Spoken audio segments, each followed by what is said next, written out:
Bem, pessoal, boa noite, então, oficialmente a todos, né? É um prazer tê-los conosco, agradecer de coração aí os nossos convidados, a gente já vai nominar em seguida, né? Agradecer principalmente toda a audiência, né? Temos muitas pessoas, né? Amigos, conhecidos, colegas, né? Grandes pessoas que estão aí ouvindo, né? E nos vendo. E a ideia é a gente falar um pouquinho hoje com relação a essa questão da logística, né? Entender como é que estão os problemas atuais, quais os desafios que a gente vai enfrentar aí pela frente. Mas de coração quero agradecer a todos, né? Como notas paroquiais, né? Acho que o pessoal já viu aí as nossas recomendações, que todos desliguem o microfone, né? Desabilitem também a câmera, né? Nós estamos fazendo a gravação desse webinar, então, na sequência, talvez daqui a 2 ou 3 dias, né? Na semana que vem, com certeza, vocês vão receber um e-mail da nossa equipe de marketing, né, sobre o vídeo, certo? E é isso, assim, a gente vai bater um bate-papo informal, né, como a gente está fazendo aqui agora, inclusive alguns já escutaram, para a gente realmente discorrer sobre esse tema que é a logística, né? Meu nome é Márcio Freitas, eu sou o CEO da Freitas Inteligência Aduaneira, e a Freitas, né, nós colocamos, como nós temos uma missão muito forte de contribuir com o mercado, principalmente, né, construir parceiros de negócios inteligentes, nós decidimos aproveitar essa época de pandemia para levar material relevante, material importante, grandes informações para o público em geral, para que a gente possa, né, crescer em termos de conhecimento nesse período. Bacana, pessoal. E aí eu vou pedir, né, pedir novamente que todos desabilitem a câmera, né, e desabilitem aí o microfone, certo? E aqui eu queria apresentar rapidamente 3 pessoas, 3 feras aí na área de logística internacional. Pedir para que cada um se apresente. Né, e aí eu vou citar os 3 e depois, na sequência, eu gostaria que cada um se apresentasse, né? Apresentar primeiramente aí o Patrício Júnior, que é diretor de investimentos na TIL, está falando conosco lá de Genebra. O Lohan Vandervoel, que é diretor, né, comercial do grupo MSC, está lá falando conosco lá de São Paulo. E o Adriano Francisco Marques, que é o gerente global de Comex da Nidec Embraco, está falando de Joinville, certo? Então, eu queria que, na sequência, vocês se apresentassem até para que a gente pudesse aí começar o nosso bate-papo. Bom, tentar botar na ordem que você deu. Boa noite a todos também. Eu acho que algumas pessoas que... Eu vi mais ou menos pelo nome das pessoas que estão, já me conhecem um pouco. Fui presidente de um porto ao norte de Santa Catarina. Agora eu estou no grupo da MSC. E a gente está aqui em Genebra tentando desenvolver alguns projetos, não só no Brasil, mas em toda a América Latina. Eu fico de Genebra e sou encarregado dos terminais da TIL na América do Sul e também em Portugal. Isso dá um total de 8, eu faço parte do board deles. E o mais importante é um dos melhores terminais da América do Sul, que é a Portonave, ali no complexo de Itajaí, que é bem próximo a todos vocês aí. Legal, o Cacílio está conosco aí, inclusive, né? Cacílio é um dos maiores CEOs que a gente tem. Adora pagar camarão de jantar, se você tiver oportunidade, viu, Márcio? Vai lá que ele... Ele nunca me convidou ainda, né? Ele nunca me convidou ainda, mas tudo bem, vamos para a próxima. E a TIL, eu deixei de falar, a TIL faz parte do grupo da MSC, é o braço de terminais de contêiner da MSC. Ok, perfeito, maravilha. Lohan, por favor. Boa noite a todos, obrigado aí por participar desse webinar. Márcio, obrigado pelo convite.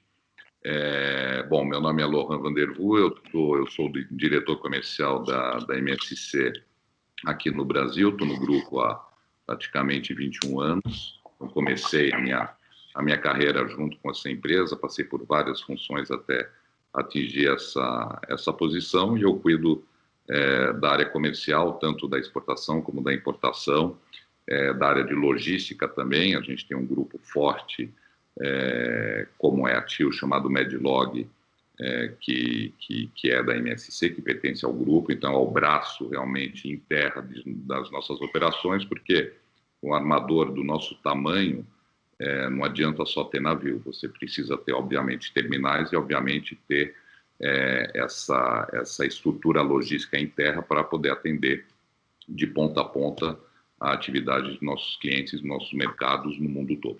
Então, é isso. Legal. Maravilha, Lohan. Obrigado, Patrício.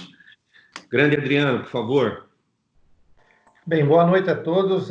Obrigado aí pelo convite da Freitas. É uma satisfação participar juntamente com o Patrício e o Lohan desse webinar. Eu estou há mais de 25 anos no grupo, primeiro Whirlpool, depois Embraco e agora Nidec, né?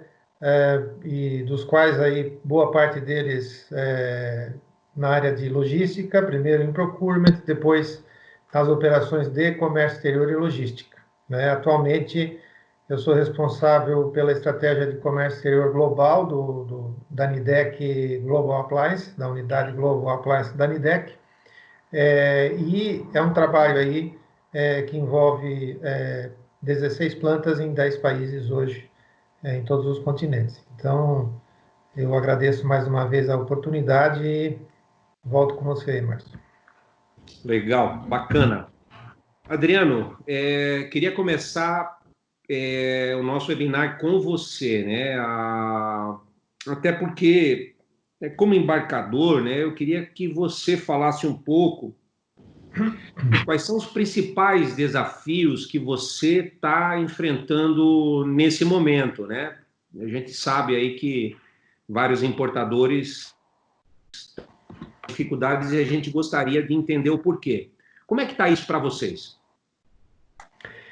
Bem, falando do momento aí da pandemia, nós começamos os desafios lá em fevereiro, quando, em função do efeito já do feriado chinês, a gente percebeu lá o problema lá do Covid-19 na China, e onde o que foi largamente noticiado a questão de navios e milhões de contêineres que ficaram parados lá. Isso gerou um efeito na cadeia logística, de falta de contêiner, inicialmente, né? Os armadores trabalharam muito bem nesse aspecto, fazendo reposicionamento a partir do Nordeste, do Caribe, até do continente africano.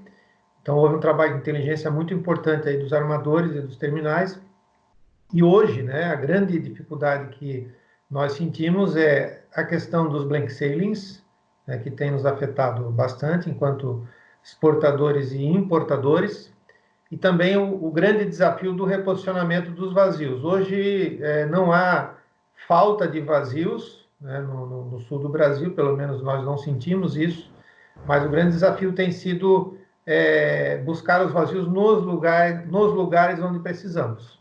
Exemplo, nós levamos exportação para Itajaí, muitas vezes, na maioria das vezes, buscamos os vazios lá.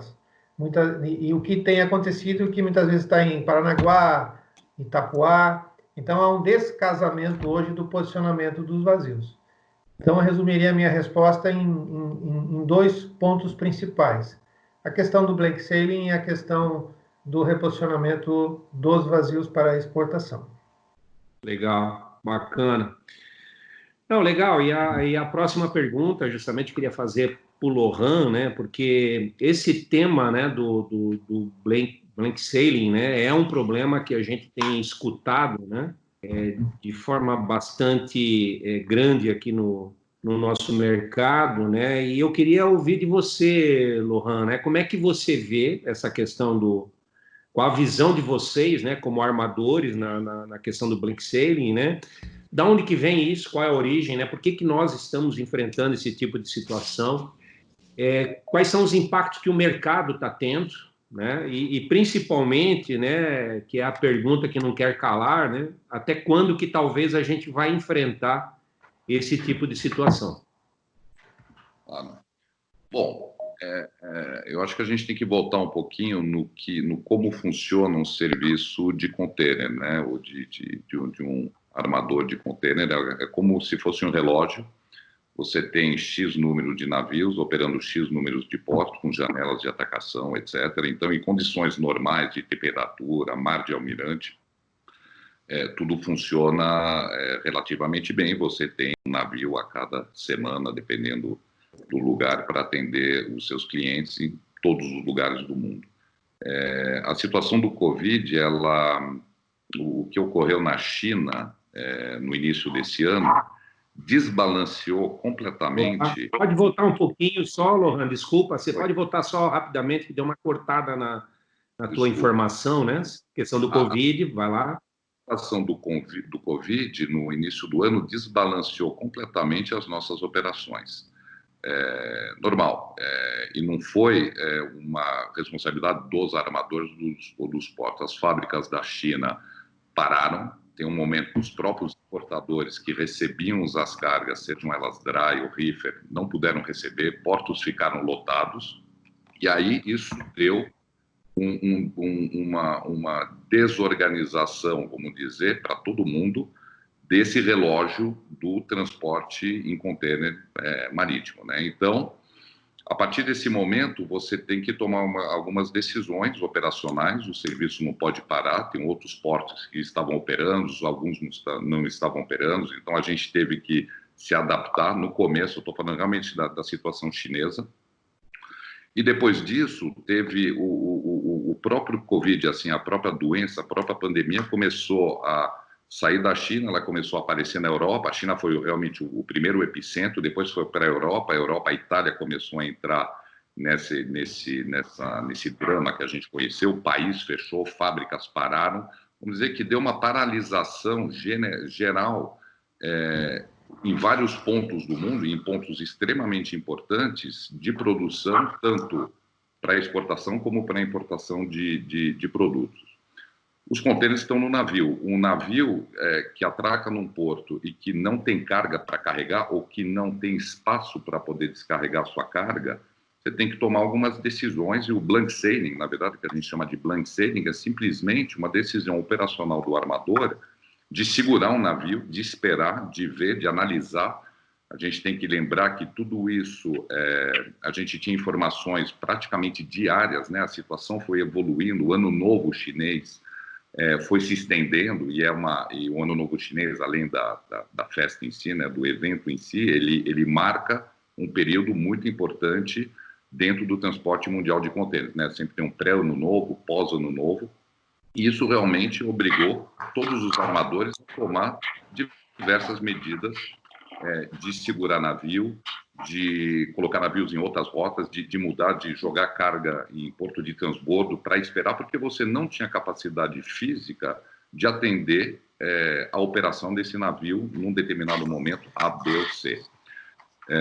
Depois teve a parada das fábricas, quer dizer, o transporte mundial de contêiner, ele não parou, os navios não pararam naturalmente, os portos continuaram operando, os caminhões continuaram operando, a portonave continuou operando, dando exemplo aqui, o AMSC e outros armadores continuaram operando. O que parou foi a atividade econômica, o que desbalanceou foi realmente o que os navios estão, para que eles servem, para que eles estão aí, é para atender exportação e importação de bens no mundo todo. Essa atividade parou. E a gente teve que se adaptar, quer dizer, quando você tem... A gente pode pegar um exemplo, eu acho que talvez não seja tão isonômico, mas como a gente está no Brasil, todo mundo tem a lembrança do que aconteceu em 2018. Em 2018, nós tivemos a greve dos caminhoneiros. Foram 21 dias, mais ou menos, de paralisação para exportação. Todo mundo demorou, todos os armadores, os portos, se eu me lembro bem, a gente demorou entre 4, 5, 6 meses até para limpar essa situação. Por quê? Porque um porto ele é estático, ele é fixo, ele não é elástico. Um navio não é elástico. A partir do momento que você não tem carga num determinado momento, e quando abre de novo, você não tem aquele 1, 2, 3 contêineres que você estava esperando, mas aquela fábrica tem um estoque, ela quer colocar 6, 7, 8 contêineres, você não consegue atender isso. Então, eu diria que essa situação extraordinária, ninguém nunca passou por isso, pelo menos na minha experiência, já passamos por fatos e por momentos esporádicos, momentos de greve, de mau tempo, de regiões, de crise econômica, mas uma crise num tempo tão reduzido, tão rápido, tão violento para o mundo todo, ninguém passou por isso. Então, para responder aos Blancsailings, foi uma situação obrigatória de você reequilibrar essa oferta e essa demanda de espaço de carga para poder operar de novo os navios de uma forma normal. Vai continuar? A tendência é que, uma vez que o mercado volte a operar de uma forma normal, que os volumes voltem a serem produzidos, vamos dizer, para serem transportados, a tendência é que isso vá diminuir até desaparecer. Vai ter mais alguns em junho e tudo? Pode ser que tenha. No caso, e só concluindo, da reposição de contêineres, a gente não teve, agora eu falo em nome da MSC, nós não tivemos problemas de contêineres especificamente, porque a gente se antecipou. E quando você é um armador global, tem armadores que dependem de uma rota só. Então, vamos dizer, eles têm 70% da atividade dele num Ásia-América do Sul. A MSC não é o caso, como outros poucos que existem, a gente é global. Então, você tem uma rota que está começando a dar problema, você tem Europa, você tem Estados Unidos, você tem Caribe, você tem outros países para reacomodar essa logística fina do equipamento para poder atender o cliente. É fácil? Não é. Funciona sempre 100%? Não. Mas, no nosso caso, a gente conseguiu, pelo menos aqui no Brasil, passar de uma forma relativamente ilesa nesse problema. Entendi. Um prazo de até quando vai essa situação? Vocês, como armadores, não têm uma ideia assim próxima? Não. Patrício, não. Márcio, é difícil, eu não tenho uma bola de cristal, né? Vai depender. Se a tendência geral é que essa crise vá se diluindo e as operações vão voltar a uma certa normalidade, eu creio que ainda no mês de junho a gente possa ter 1 ou 2 Blancsailings em alguns trades, olhando os diversos armadores que a gente vê anunciado, e depois a coisa vai se diluindo, né? Vai desaparecendo. Sim. E a gente volta a ter os navios semanais. Tudo isso, o que se desenha nesse futuro próximo seja a realidade. A gente não sabe a situação aqui, Estados Unidos ainda está numa situação complicada, o Brasil, queira ou não queira, ainda está numa situação complicada, tem uma crise também de demanda, não tanto de oferta, mas de demanda, quer dizer, como é que a economia vai se desenvolver nessas próximas semanas, meses, para poder dar realmente uma ideia. Então, seria muito leviano da minha parte falar, não, acabou e tudo, não. Mas... Legal. Se tudo voltar ao normal, normalmente os serviços voltam ao normal. Legal.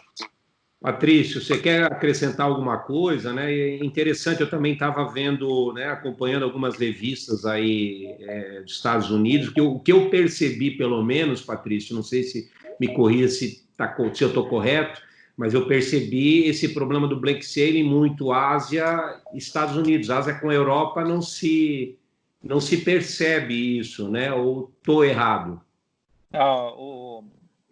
Primeiro, eu queria fazer um comentário que, para a gente voltar ao que a gente chama de normal, primeiro a gente tem que inventar a vacina. Sem ter vacina, nada vai voltar ao normal. Enquanto o vírus estiver indefensável, ou ele puder ser transmitido de uma maneira que ele é pego e é retransmitido de uma maneira desencadeada, a gente não tem sossego.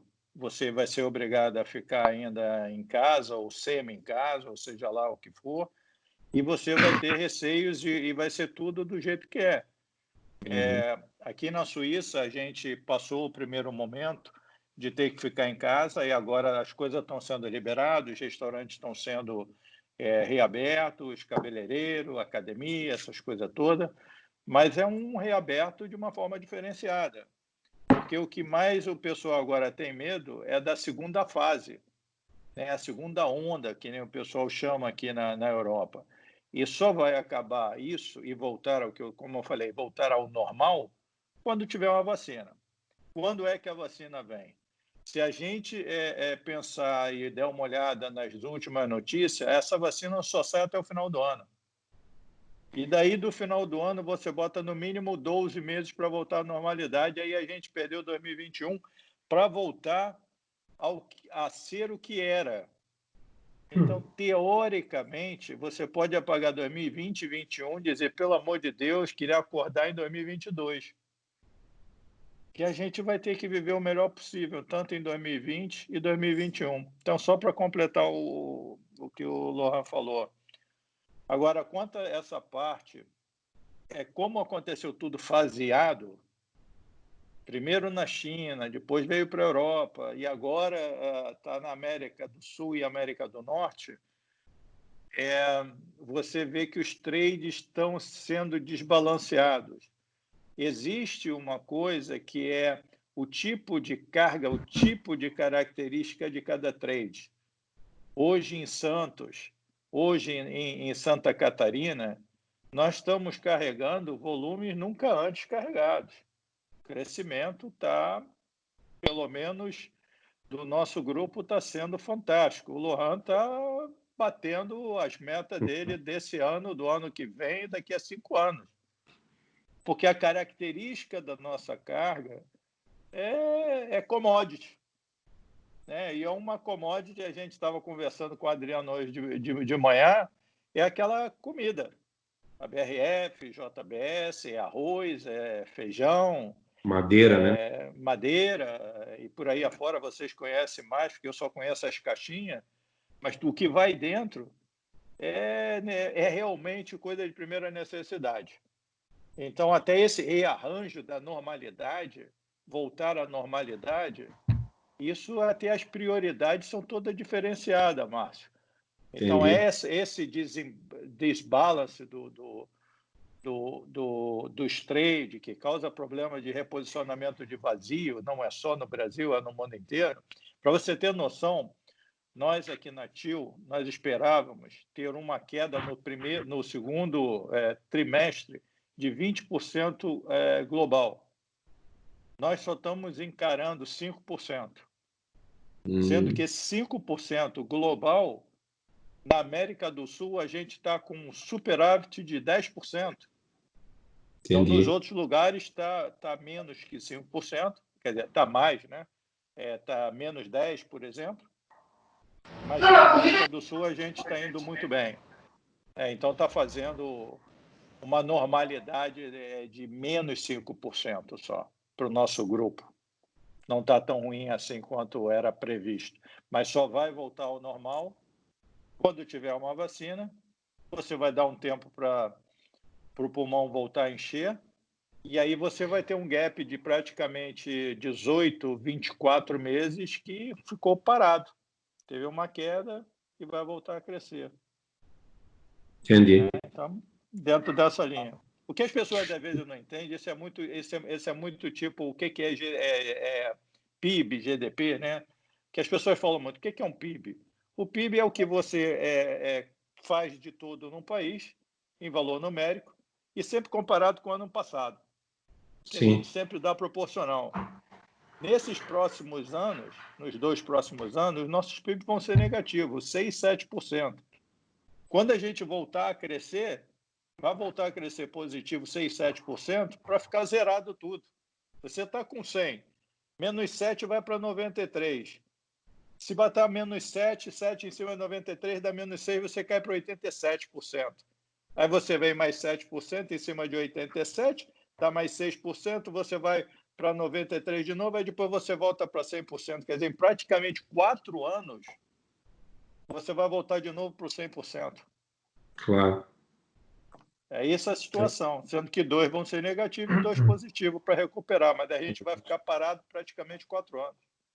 Uma pena, né? Deixa eu fazer uma pergunta para o Adriano, né? Adriano, não só olhando, né, a questão aí da tua empresa, né? Mas assim, na tua visão, até porque você está no mercado, você conhece, né, as dores aí dos embarcadores, né? Essa questão aí, só para finalizar a questão do blank sailing, como que, na tua opinião, né, esse mercado, esses embarcadores estão se preparando para enfrentar esses impactos aí que estão acontecendo nesse momento? Bem, essa equação que decorre até da fala do Lohan e do próprio Patrício, né? Conversando com colegas, qual que é a expectativa, né? A questão do Blake Sailing, em alguns armadores um pouco mais, outros um pouco menos, que na prática a gente está falando de espaço oferecido semanalmente pelos serviços, você lá na frente, e aí é o que o histórico para nós mostra, né? Você vai ter uma questão de aumento de preço também, né? Então, há uma apreensão no mercado em relação à falta de espaço no futuro, e também mandou bola? Isso aí não é só difícil, não. Preço maior. Serve de lock, Então, container, e manda pau, Só um minutinho, Adriano, só um minutinho. Eu queria pedir novamente para que o pessoal desligue a câmera e desligue, por favor, aí os microfones, né, para desabilitar, para a gente não interromper a sequência aqui do webinar. Por favor. Obrigado, hein? Adriano, por favor, retome aí. Então, esse cenário, e até vivido de uma maneira diferente, com menos intensidade, como colocou o Lohan também, a gente percebe, e ao conversar com os embarcadores da região e até de outros estados, uma expectativa de menos espaço e de um custo maior nesse frete. E como se preparar para isso, né? Dentro de uma estratégia de se planejar melhor para a questão do próprio sua produção, ou seja, você precisa balancear mais as mercadorias que você vai embarcar, com melhor planejamento e com uma estratégia também de reduzir custo onde for possível. Porque a expectativa, infelizmente, é de um cenário, como eu falei, de aumento no preço do frete e uma dificuldade maior de embarcar. O que a gente tem visto, como o Patrício falou, né, o grande aumento aí dos commodities, a proteína, que tem batido recordes também de exportação, né? A dificuldade na importação, porque o volume de importação ele caiu muito também nas últimas semanas aí. Então, você tem com isso um cenário, como eu falei, de um custo maior, né? Falar em Brasil e falar de custo maior para exportar, você naturalmente vai ter uma competitividade menor no mercado externo. Então, você também vai ter que trabalhar em novos mercados, eventualmente em estratégias de reposicionamento aí da sua exportação no mercado externo. Legal, bacana. Bem, vocês falaram, né? O Patrício comentou muito sobre essa questão do aquecimento na América Latina, né? Então, como é que vocês veem, né, o tráfego, né? Porque existe, né, preferencialmente nessa retomada da Ásia, né? A Ásia ela tem mercados maiores, né? Que é Estados Unidos, Canadá e Europa, né? Mas como é que vocês veem esse tráfego acontecendo na América Latina daqui para frente? Isso deve impactar, diminuir, aumentar? Lohan, por favor. A Ásia, falando da Ásia e da China principalmente, é um mercado commodity dependente, né? Então, você vê que tem 1 bilhão de pessoas que comem, você tem mudanças de hábitos também alimentícios que podem estar acontecendo, que a gente já está notando, e, obviamente, o Brasil, como o Patrício bem falou, uma grande parte das mercadorias que nós exportamos para lá são commodities, né? Então, tanto na carga refrigerada, proteína, carne, frango, e outros produtos. Então, e a gente vê que existe uma tendência de aumento, celulose também, papel, da demanda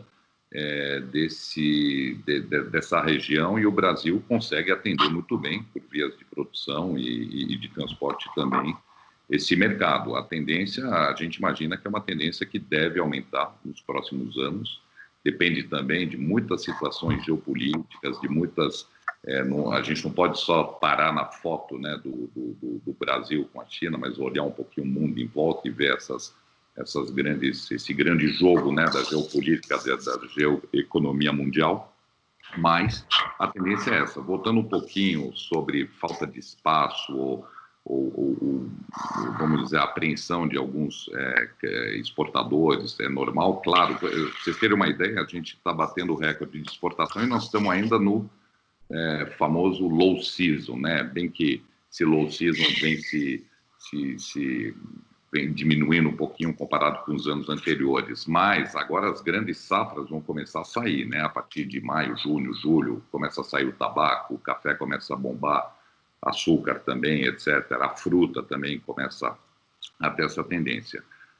O que eu poderia aconselhar, se há um conselho que eu possa dar, e eu vejo isso como exemplo dentro da MSC, obviamente que você vai priorizar em primeiro lugar os seus contratos, quer dizer, clientes que são fiéis, que têm uma relação de parceria de longos anos contratada com você. Isso vale para mim, vale para outros, e esses realmente você vai dar uma, entre aspas, prioridade para eles, o que é normal. E você tem, em paralelo, um mercado que é um mercado um pouquinho mais spot, aquele mercado que aparece, que desaparece, que vai se aproveitar, por exemplo, $1 a 6 e alguma coisa, ou a 5 agora ele baixou, ele pode dar uma competitividade pontual num determinado mercado que vai aparecer no mercado de container que vai competir com o resto. Então, os armadores têm também esse espaço, vamos dizer, para esse mercado spot, que geralmente paga melhor, é um mercado sazonal, mas é isso. Se você tem uma produção que é linear, se você tem uma visão de longo prazo em qualquer tipo de parceria que você possa ter, é sempre bom você se precaver com parceiros fortes para poder passar esses momentos. Esse momento, como o Patrício falou, como vocês falaram, ele é muito extraordinário. Ninguém passou por isso. Ninguém viu o mundo passar por essa digestão de qualquer conceito que a gente já teve, qualquer experiência que a gente já teve, impactar tudo de uma vez em 3, 4 meses. Então, e impactando também nossos custos. Se você olhar para o custo de um armador, o impacto da baixa de carga imediata, o impacto de você não poder atracar um navio num determinado porto, ter que jogar a carga no porto de bordo, fazer um monte de movimentação, foi absolutamente cruel, na nossa, e como também para os exportadores, a indústria automobilística, falando da Nidec, da Embraco, todo mundo sofreu, absolutamente todo mundo. Nós estamos naquela ponta, nós somos o sangue, vamos dizer, do mercado mundial, né? Então, quando os glóbulos vermelhos começam a faltar, foi difícil, ainda está sendo, não é um momento fácil, e aí depende da musculatura também de cada um e da visão de cada um. Eu acho que, concluindo, uma empresa como a MSC, como a TIL, em cima da América do Sul, a gente tem uma visão já de longo prazo. Faz anos, décadas que a gente está aqui investindo. E a gente não para de investir. E, embora seja um lugar de crise, às vezes um pouco incerto comparado com alguns países, a gente conseguiu criar, isso ajuda, uma estrutura não só de navios de porto, de contêineres, que possa atender um momento desses. Senão, a gente não conseguiria. Show, muito bom. Não, eu quero fazer uma pergunta nova aqui para o Patrício, e vou entrar num tema novo, né? Mas antes eu queria agradecer mais uma vez a presença de todos, né? Citar novamente que o webinar está sendo gravado, né? Que dentro de alguns dias, na semana que vem, nós vamos disponibilizar para todos que não puderem estar presentes, né? De uma forma integral. Chegamos aí aos 30 minutos do nosso bate-papo, então a ideia é fazer um bate-papo total aí de 1 hora. Vamos ver se a gente consegue dar um tempinho para fazer algumas perguntas. As perguntas deverão ser feitas via chat, tá? Via chat, né? Por favor, mantenham aí a câmera e o microfone desligados. Grande Patrício, a gente falou um pouquinho dos problemas até então, né? Das situações, dos desafios do momento, né? Eu ia até te perguntar dessa reunião que você foi na ONU agora, mas você já me disse que não teve nenhuma novidade, então, ok, né? Mas, assim, vamos falar um pouquinho de visão de futuro, né? Eu queria entender de você, né? E aí, olhando, né, esse mercado como conhecedor, como você né? Qual é essa visão, né? Pós-pandemia, qual a visão de médio e longo prazo que nós teremos, né? Quais as ações estratégicas nessa questão logística, né, e principalmente que os armadores e terminais devem tomar daqui para frente, né? E se já existe, né? Você hoje, inclusive, de manhã comentou conosco, né? A gente não vai parar nenhum investimento, você vai segurar um pouquinho e tal, né? Vai haver uma certa reordenação, né? Conta um pouquinho para nós como é que é a visão de futuro, né, de vocês com relação a esse momento pós-pandemia. Bom, o Lohan fez uma colocação muito interessante, que a gente está passando por algo nunca passado anteriormente na história da humanidade. Eu acho que Você igual a falou isso, também, né? apenas quando os meteoros vieram e mataram os dinossauros. Pode parecer brincadeira, mas foi a única situação onde houve uma mudança tão radical. Nem em época de guerra conseguiu se manter todo mundo dentro de casa. É um negócio diferenciado, é único na história da humanidade. E isso está fazendo uma opção de coisa ser alterada, uma opção de hábito ser alterado. Hoje, papel higiênico virou super importante, ir ao supermercado virou importante, ir à farmácia virou importante, comprar roupa deixou de ser importante. Eu acho que vinho virou muito importante para a gente poder ficar vendo filme da Netflix. Quer dizer, tem uma opção de coisa que passou a ser importante que antes não era. E essa alteração de consumidor, eu espero que ela continue. Eu estava conversando com o Adriano hoje de manhã e contigo, e uma das coisas que eu perguntei para ele é esse tal do just in time.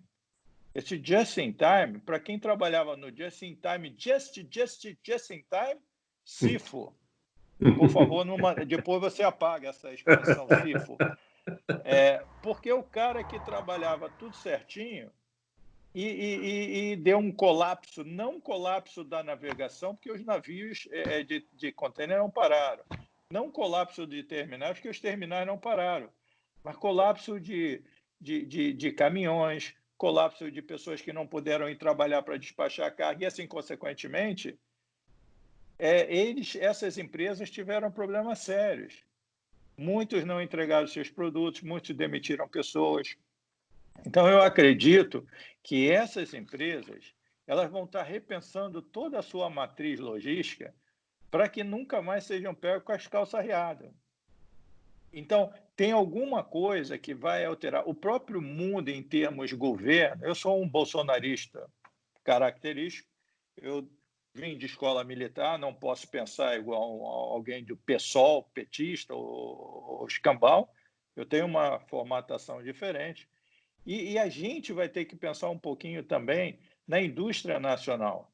A gente tem que desenvolver uma indústria nacional forte, que a gente estava falando de manhã. A gente muito... de manhã eu usei a palavra, agora eu esqueci, mas a gente é muito canalha, porque a gente diz que quer proteger o meio ambiente, a gente quer lei trabalhista, a mulher fica grávida, 5 meses depois ela volta a trabalhar, fica 5 meses com o bebê. Na China não tem nada disso. Não tem nada disso, e é a maior ditadura do mundo. Tem 1,4 bilhões de pessoas no oficial e 2 bilhões no paralelo. Eles trabalham de domingo a domingo. Lei trabalhista não existe. Toda vez que eu vou na China, eu volto de lá com uma tosse maligna, porque a poluição é em tudo que é lugar.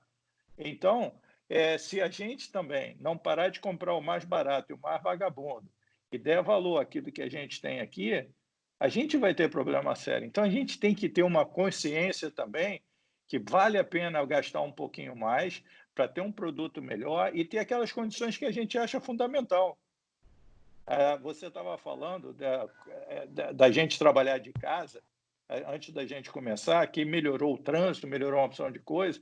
Parece que São Paulo, até alguns rios, voltaram a água a ser mais clara. Né? Então, essa recuperação todinha advém de vários fatores.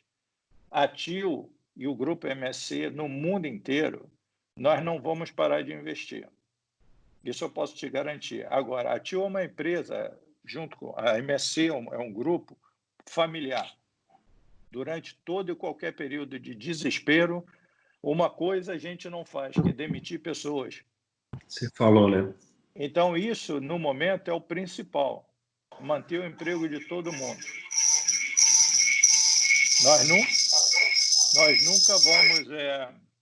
Nós nunca vamos fazer custo economizar dispensando pessoas.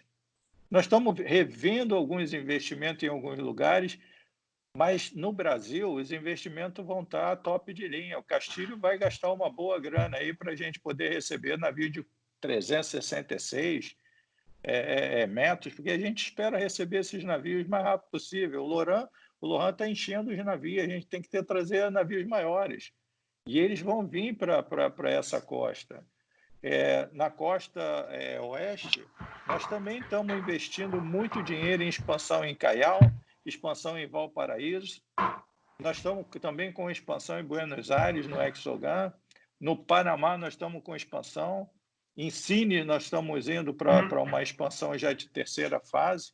Nós estamos aumentando 1.000 metros de berço em Cines, que é onde o Lohan manda grande parte da carga dele de transbordo daqui do Brasil. Então, a gente continua com os planos de investimento e investindo. Nada parou, pelo menos no grupo MSC. Agora, as perspectivas futuras, como eu falei, 4, 5 anos de tudo zerado. Você faz a descida da curva, sobe para voltar para o mesmo lugar. Pode parecer brincadeira. Você volta. Quando você pensar que está subindo, você ainda está recuperando o perdido. Mas a gente está com um plano muito sério de investimento. Ou você acha que o Brasil não vai continuar crescendo? A gente já passou por coisas piores. A crise de 2008, há pouco tempo teve uma outra pequena crise. Com o governo que a gente teve do PT, que não destruiu o país, a gente tem um setor privado muito forte. Nós temos indústria muito forte. A gente só precisa um pouquinho mais acreditar que o país é forte. Deixar um pouquinho de lado o si e pensar no todo. Claro. E é isso que a MSC pensa. A MSC tem Medlog, tem TIL e a própria MSC. O porquê? Exatamente para fazer a cadeia logística completa. A parte da navegação hoje praticamente é uma commodity. O terminal é uma commodity. O grande ganho hoje em dia dessa cadeia está na parte que a Medlog vai estar fazendo. Esse vai ser o grande diferencial de todo o futuro. O restante tudo da gente é complemento, mas é um complemento fortíssimo.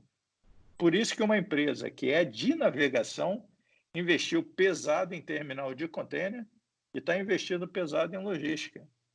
E não vai parar. A Medlog é nova aqui no Brasil. Lohan, quanto tempo tem a Medlog no Brasil?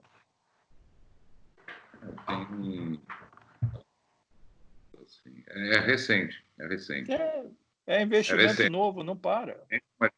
Mas mesmo estando recente, nós somos a única empresa, é verdade, mas não falando de propaganda da empresa, não é isso, mas com dépots próprios para atender os nossos contêineres. O contêiner é parte do navio.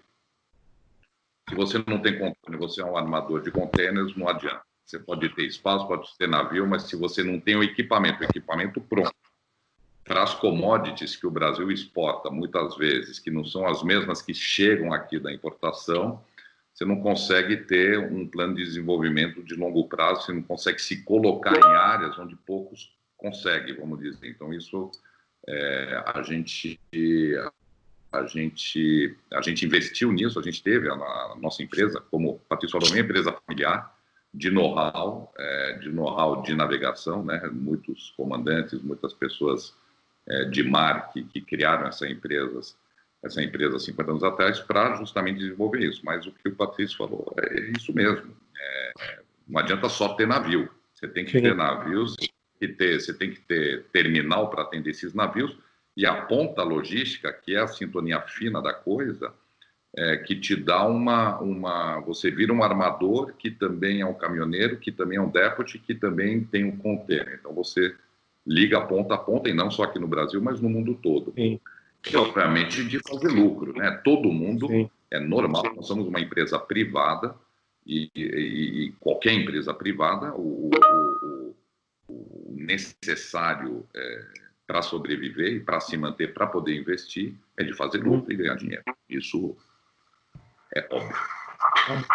Maravilha, maravilha. A Renata Palmeira está ajudando a gente aqui, que entre 2016 e 2017 iniciou as atividades da Medlog em Navegantes. Obrigado, Renata. Vou fazer uma pergunta para o meu amigo Adriano. Adriano, previsibilidade, né? A gente é um tema aí bastante complexo, né? Num momento como esse, né? Todos os anos, né? Os embarcadores se reúnem com os terminais, com os agentes de carga, com os armadores, e aí vem os grandes contratos, né? As grandes negociações, né? Eu tenho previsão para 2021, né, de tantos containers, né? E você me fecha um preço X nas origens XYZ.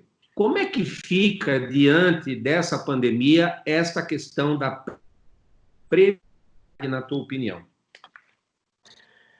Bem, ainda é cedo, né, para tirar uma conclusão em cima disso, mas o grande desafio vai ser observar os movimentos de importação e de exportação, ou seja, como essa curva irá se comportar face ao comportamento do mercado, e manter o que a gente tem feito sempre muito bem com os armadores e os agentes de carga, que é negociação, a conversa para entender se eventualmente precisa ser feito um realinhamento dos volumes negociados, né?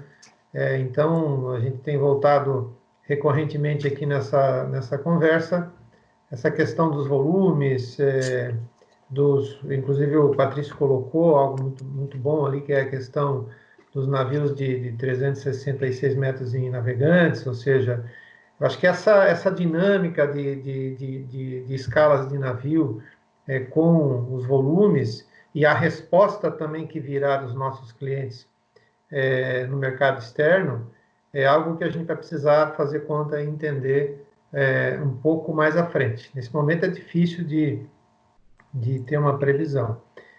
Embora que nós temos estudado o tema e discutido isso internamente, mas ainda é uma incógnita essa questão aí do cumprimento dos contratos. Obviamente que a ANIDEC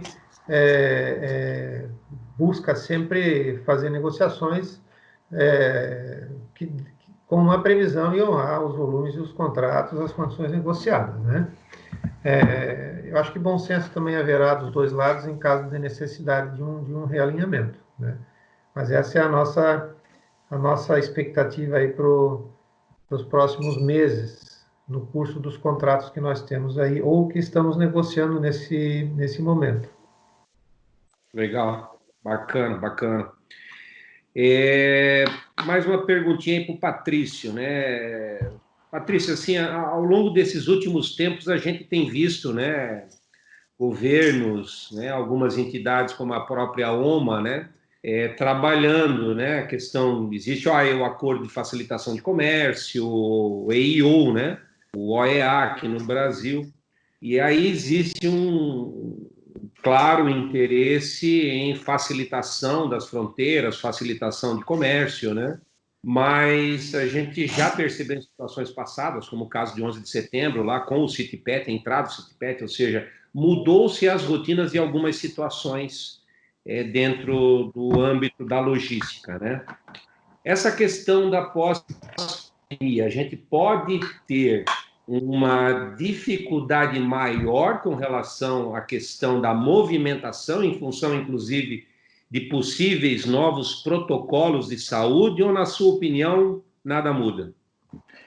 Não, de protocolo de saúde, sim, vai ser alterado. Isso aí não espere nenhuma melhora, pelo contrário, o controle vai ser maior. O controle de pessoas, principalmente navios passageiros, essa parte que nos afeta também, que nós temos navios de passageiro no grupo, que é uma das partes que mais nós estamos sofrendo. O que é curioso, Márcio, duas coisas que sofreram bastante, que praticamente tiveram lockdown completo, foi empresa aérea, parou. Eu nunca tinha visto, nunca pensei, mas os aeroportos fecharam. Aqui o de Genebra fechou, ninguém entra, ninguém sai, porque as fronteiras foram fechadas. e a outra é navio passageiro. Praticamente zerou tudo. Só ficou rolando quem estava dentro e não podia sair porque ninguém queria receber. Esses dois negócios foram realmente sofreram bastante. Mas vai ter uma variação, vai ter mais um aperto para trânsito de pessoas e cargas, principalmente alimentares.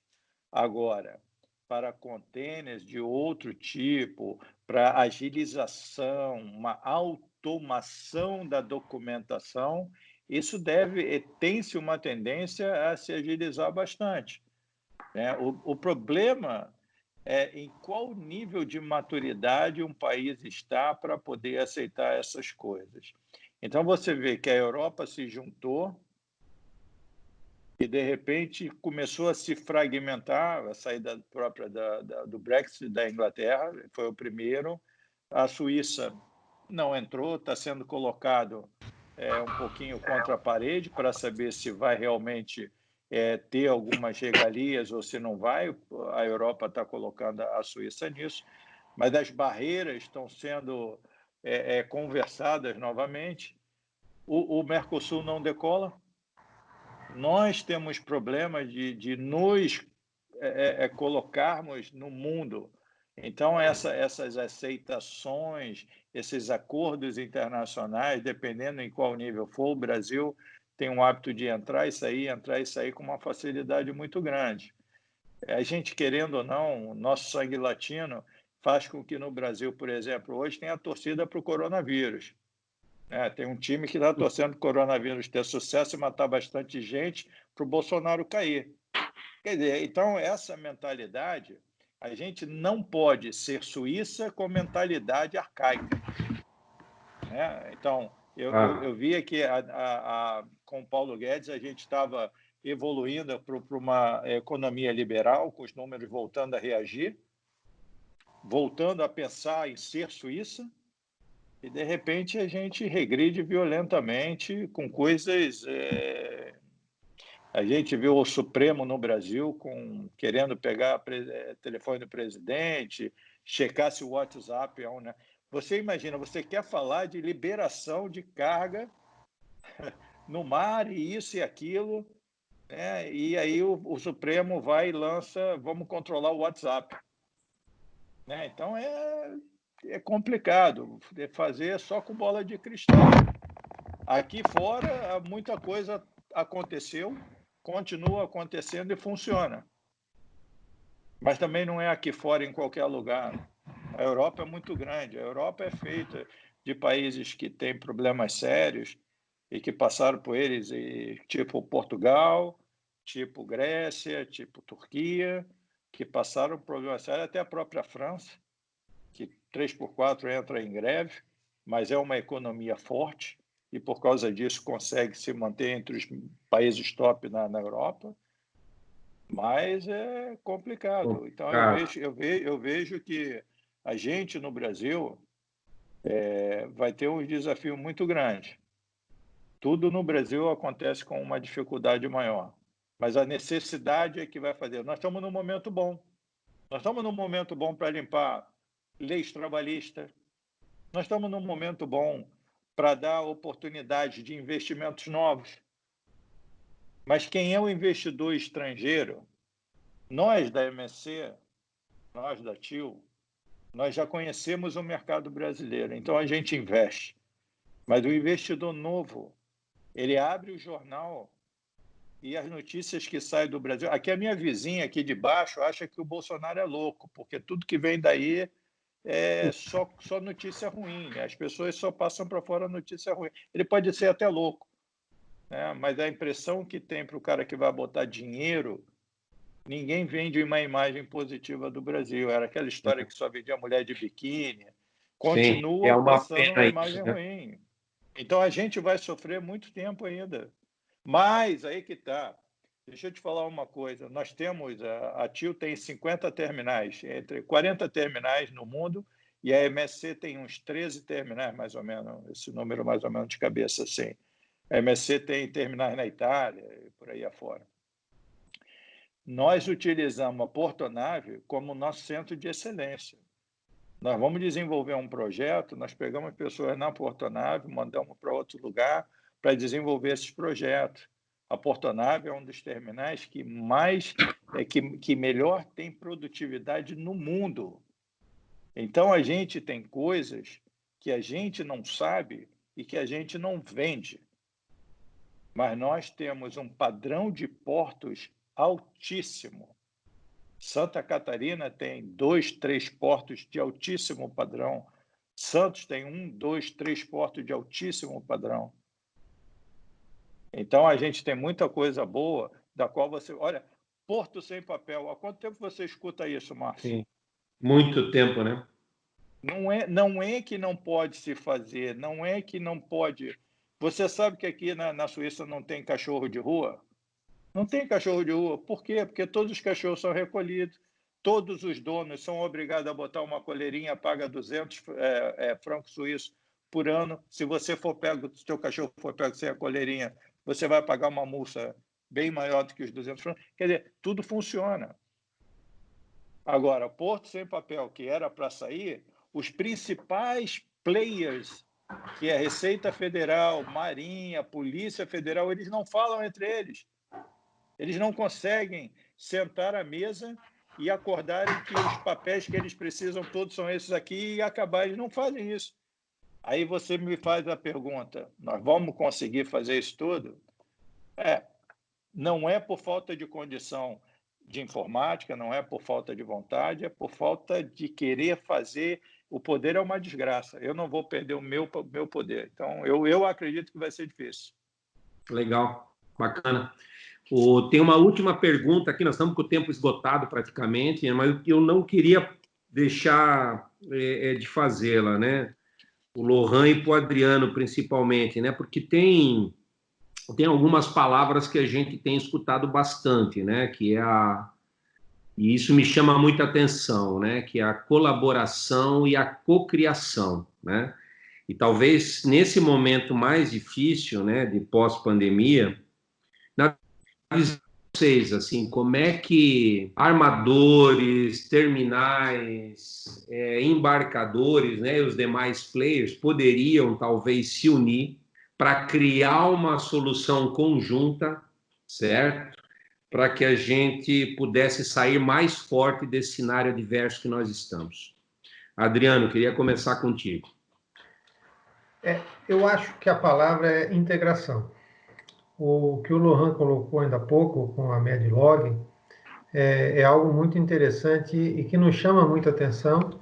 Nós já conversamos com alguns players do mercado que querem ou que têm esse tipo de ideia, e é algo que nos faz, nos motiva a buscar soluções em conjunto com o terminal, com os transportadores inseridos dentro de um projeto, por exemplo, como o da Medlog, e com os próprios armadores. Então, a logística de ponta a ponta é algo que precisa ser muito melhorada. No Brasil, face até os comentários do Patrício, né? A gente sabe as dificuldades que tem. Então, colocar inteligência e integração e trabalhar em conjunto é uma alternativa não só aqui, mas em todos os lugares onde a gente possa atuar junto, né? Buscando soluções mais inteligentes e muitas vezes até se a iniciativa não vem de fora do âmbito privado, que dentro do âmbito privado a gente possa construir algo com mais inteligência e mais integração. Na minha opinião, a palavra é o trabalho em conjunto e buscar essa integração na cadeia logística. Acho que esse é o futuro aí desse negócio. Legal, bacana. Lohan? Eu concordo plenamente com o que o Adriano falou o Covid, ele não, assim, isso já existia, essa pergunta já existia bem antes do Covid, né? O Covid só foi um acelerador, e eu concordo com o Patrício nesse ponto de a gente não sabe quando e como essa crise pode acabar, visto os impactos que ela tem profundos.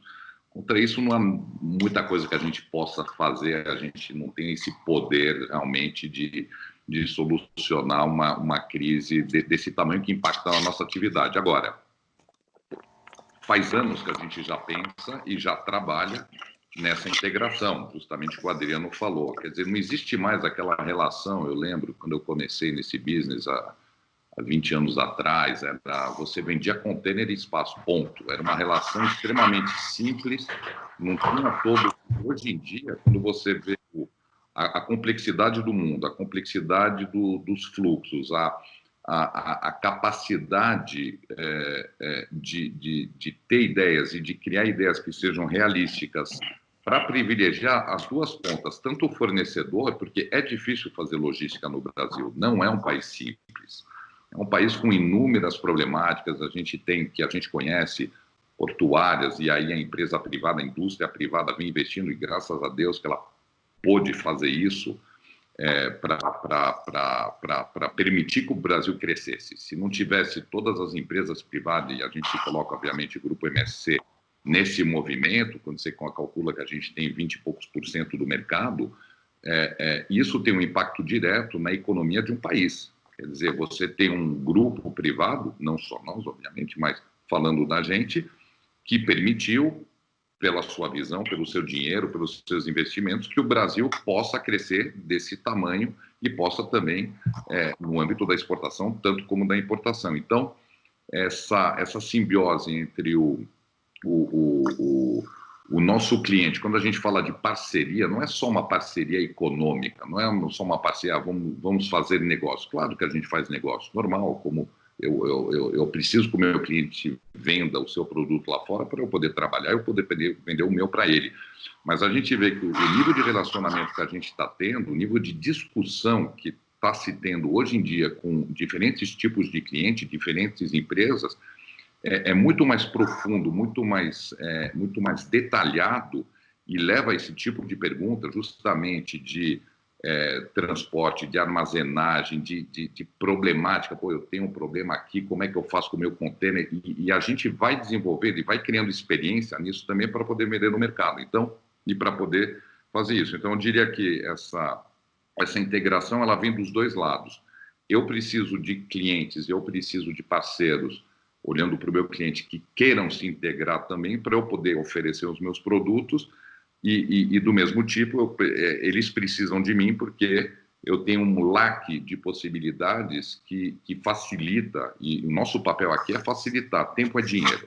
Um container que roda rápido, um container que não fica parado tanto tempo, um container que tem uma vida útil maior, é benéfico para todo mundo, para o terminal, para o cliente, obviamente, para o armador, obviamente, para a economia de uma forma geral. Então, essa é a minha resposta, vamos dizer. Legal, obrigado. A gente eu vou finalizar aqui o nosso webinar, né? Já deu 1 hora, né? Eu gostaria de ter podido ter dado um tempo para que as pessoas perguntassem, né? Então, o que eu vou sugerir, né? As pessoas que gostariam de fazer algum tipo de pergunta, que façam, né? Depois o nosso time de marketing vai listar as perguntas, vai submeter ao Patrício, ao Lohan e ao Adriano. Então, quem tiver interesse, coloque o nome, empresa, né? E para quem gostaria de fazer a pergunta, nós direcionamos e depois retornamos com a resposta, né? Eu queria, então, ir para os finalmente, né? E dar uma última palavra para vocês, né? Para que vocês possam dar uma última palavra. Queria começar com o Adriano, né? Para que... Palavras finais, Adriano, né? De qualquer forma, gostaria de te agradecer já, né? Por todo o empenho, né? A disponibilidade de estar conosco aí até esse momento. Mas vamos lá.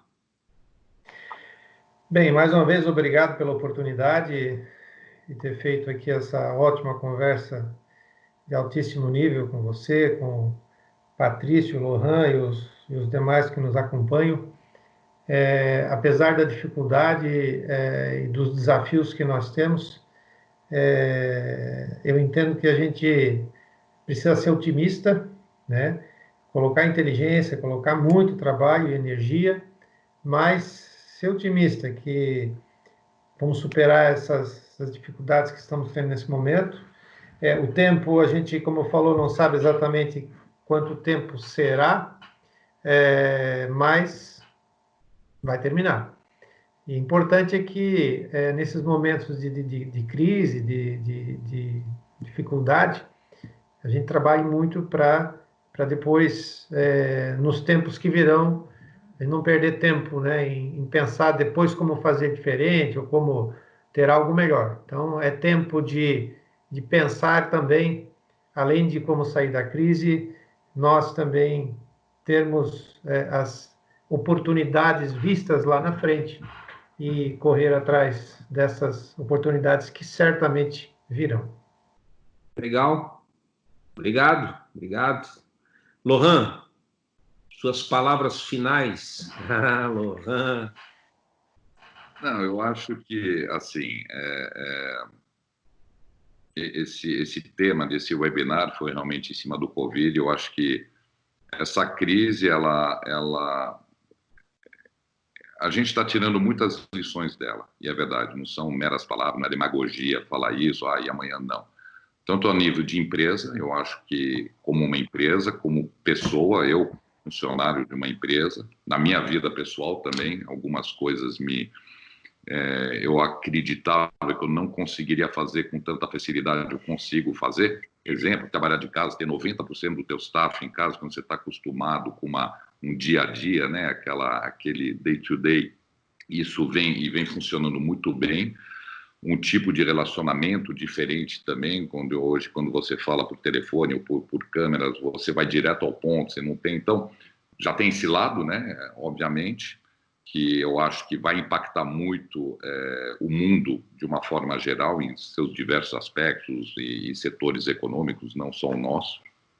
E eu acho que a crise ninguém sabe, né? O Patrício deu uma visão, não diria negativa, realista, do que pode acontecer realmente na economia mundial, e isso não há nada que possa ser feito, e a gente reza realmente para que haja uma solução rápida para esse Covid-19, que é a vacina, e que não apareça o Covid-20 daqui 3 meses, entendeu? Porque aí, bom, é realmente o que todo mundo espera. E eu acho que quem vai sobreviver e quem vai se sobressair dessa crise são as empresas, e eu incluo todas essas que estão aqui, imagino muitas que estão aqui assistindo a gente, são aquelas que já se prepararam antes, entendeu? O Covid foi um fato difícil e que ainda está sendo, mas eu acho que a logística internacional, no mundo que a gente vive hoje, é um métier para poucos. E a gente vê até, né, falando agora dos armadores especificamente, quantos tinha há 20 anos atrás e quantos sobraram. Então, é isso, a gente vai aprendendo com a experiência, a gente vai aprendendo e vai desenvolvendo novos métodos, novas análises, novos tipos de parceria que fazem que essa experiência que a gente está tendo hoje, espero eu, a gente tire o máximo de positivo dela, não menosprezando, obviamente, as mortes, o aspecto humano dessa doença, dessa terrível doença, mas eu digo, no nosso dia a dia, na nossa forma de trabalhar, que a gente tire algo de positivo e algo de bom para o futuro, e de entendimento também, né, dos setores. Eu acho que o Patrício mencionou muito bem o famoso just in time, que é importante, que é muito... e você tem uma empresa que tem 2 dias de estoque de emergência e que não conta com um porto que pode parar, ou uma tempestade que tem que afetar um avião porque não tem, isso vai fazer repensar um pouquinho, porque essa crise ensinou para todo mundo que ela quebrou completamente essa noção para alguns setores de just in time. Então, e sobrevivemos, e continua, e vai ainda se produzir carros, vai ainda se fazer muitas coisas, vamos dizer. Então, acho que é nesses aspectos que eu acho que essa crise pode tirar, eu acho que ela vai aproximar, ela está aproximando muito os setores, entendeu? Setores que eram um pouco, o meu lado é assim, o teu lado é assim e tudo. Hoje a gente está vendo que essa dependência que o nosso amigo comentou, ela é absolutamente necessária no mundo futuro, porque ninguém sabe o que pode acontecer amanhã. É isso. A vida continua, né, Lohan? É isso aí. Lohan, obrigado, hein? Patrício, Obrigado. sua vez, meu amigo. Marcinho, obrigado pelo convite. Pode parecer brincadeira, até esse coronavírus ajudou a gente a poder fazer alguma coisa que sempre tem dificuldade, né? É verdade. Falar. O Lohan, o Adriano, se a gente fosse combinar, olha, vai ter um seminário em Joinville, vamos nos encontrar, ou em São Paulo, ou whatever, a gente ia ter mais dificuldade do que aqui. Claro. Então, isso também está facilitando uma opção de coisa. Eu espero que esses bons hábitos eles continuem. Para mim, foi um prazer muito grande. Você sabe que você é o tipo de parceiro que eu quero ter aonde eu vá. Obrigado. E, Lohan, esse Márcio é o tipo do cara que a gente tem que fazer parceria com a nossa MSC. A Medilog é a nossa menina the Apple of our eyes in the moment. E a gente está fazendo tudo para trazer a Medilog para ser realmente aquilo que a gente quer do futuro para a nossa empresa. Nós vamos dar todo o suporte para o novo bebê da empresa. E estamos aí com a Portonave aí pertinho, investindo pesado, servindo de parâmetro para o mundo inteiro. Quando tiver a oportunidade, vai lá, não esquece, almoça com o Castilho, faz ele pagar um camarão, ele está aí escutando. Vou cobrar dele, já vou cobrar dele aqui. A Portonave está à disposição, é uma empresa fantástica do nosso grupo. Nosso grupo, a MSC, foi uma das empresas que mais cresceu organicamente. São poucas as empresas, a gente fala muito que a MESC é a número 1, inclusive a gente está mudando, né? Diz que é 2M, agora vai passar 2B, não é mais 2M, é 2B, o The Biggest e o The Best. Então a gente fica com o The Best. E dentro disso, a MESC saiu comprando todo mundo, a MSC foi só crescendo organicamente. Então a gente acredita que o nosso futuro seja ainda cada vez mais brilhante. A gente tem muitos planos para o Brasil, muitos planos para a América do Sul, e eu fico muito feliz de ter um brasileiro em Genebra representando essa parte logística para que a gente continue investindo nas Américas de uma certa maneira. E eu me sinto muito orgulhoso e sinto uma responsabilidade muito grande de representar assim, o representante da nação, é assim que eu sinto. Eu me sinto muito orgulhoso de estar aqui num grupo fantástico. Eu só lamento não ter começado a trabalhar na MSC há 30 anos atrás. Eu hoje seria uma pessoa muito mais feliz. Estou muito feliz aqui. Obrigado pelo convite. Foi um prazer ter isso com o Lohan, Adriano. Eu aqui sou o service provider. Lohan é meu cliente, Adriano é meu cliente, você é meu cliente. Espero que vocês sejam felizes. Amém. Um beijo para vocês. Pessoal, de coração agradeço, né, a todos os presentes, né? E agradeço aí ao Patrício, ao Adriano e ao Lohan pelo bate-bola aqui de alto nível, gostoso, né? Num ritmo legal que a gente pôde desenvolver e vamos para a próxima. Pessoal, obrigado de coração. Um abraço, saúde para todos, se cuidem aí. Abraço, tchau.